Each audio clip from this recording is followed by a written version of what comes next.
Hello, আমার নাম হচ্ছে সালাউদ্দিন শিপন, বয়স 30, পেশা হচ্ছে প্রাইভেট সার্ভিস।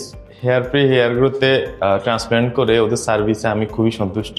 ট্রান্সপ্লান্টের পরে নর্মালি যখন 1 বছর হওয়ার পরে বা 6 থেকে 8 মাসের পরে একটা কনফিডেন্স গেইন করে, নিজের লুকটা চেঞ্জ হয়, কনফিডেন্স গেইন করে, সবকিছুতে একটা কনফিডেন্স পাওয়া যায়। আমার মেথডটা ছিল সেফায়ার FUE মেথড। আমার ট্রান্সপ্লান্টের অলরেডি 1 বছর কমপ্লিটেড। ট্রান্সপ্লান্ট কমপ্লিট হওয়ার 4 থেকে 5 মাসের মধ্যে আমি চেঞ্জটা অবজার্ভ করছি, অ্যান্ড ডে বাই ডে সেটা চেঞ্জ হচ্ছে, পরিবর্তনটা আরো ভিজিবল হচ্ছে। ট্রান্সপ্লান্ট করার পর তখন বুঝতে পারিনি যে রেজাল্টটা কেমন আসে। যখন রেজাল্ট আসা শুরু হয়েছে তখন মানে সবকিছু পজিটিভলি, যে ইনিশিয়ালি টেনশনে ছিলাম রেজাল্টটা কিরকম হয়। আমার শেডিং পিরিয়ডটা ছিল অ্যারাউন্ড 3.5 মান্থের মতো। এরপর থেকে আমার ইয়েটা শুরু হয়েছে আর কি, গ্রোথটা দেখা ভিজিবল হয়েছে। ট্রেডিং পিরিয়ড চলাকালে তখন একটু কনফিডেন্স একটু লেস ছিল যে কিরকম রেজাল্ট আসে। যখন সে ইয়েটা ভিজিবল হওয়া শুরু হয়েছে হেয়ারটা, তখন কনফিডেন্স গেইন করছে, একটা ভালো ফিল হয়েছে। ট্রান্সপ্লান্টের 1 বছর পর আমি বুঝতে পারছি যে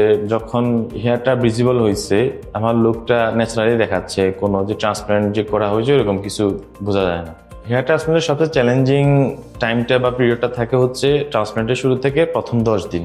এই সময় একটু সাবধানতা অবলম্বন করতে হয়, কারণ এই টাইমটা হচ্ছে হেয়ার সেট আপের যে ইয়েগুলো, যে ক্লিপসগুলো বসায় সেগুলো সেট আপের মেজর টাইম।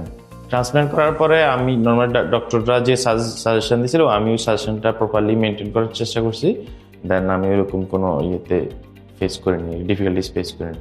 হেয়ার ট্রান্সপ্লান্টের পর আমি অলরেডি 2টো PRP নিয়েছি, আজকে আসছি 3 নম্বর PRP নেওয়ার জন্য। আপনারা যারা হেয়ার ট্রান্সপ্লান্ট করতে ইচ্ছুক তারা প্রপার ক্লিনিক যাচাই করে তারপরে হচ্ছে ক্লিনিকটা চুজ করে যাতে আপনারা প্রপার একটা সার্ভিস পেতে পারেন, আপনার রেজাল্টে যাতে সন্তুষ্ট হতে পারেন। আপনারা চাইলে হেয়ার ফ্রি হেয়ার গ্রো ক্লিনিকটা ভিজিট করতে পারেন। ডক্টরের সাথে কথা বললে আপনারা একটা বেটার সলিউশন পাবেন ডক্টরের কাছ থেকে। ধন্যবাদ hair free and hair grow clinic.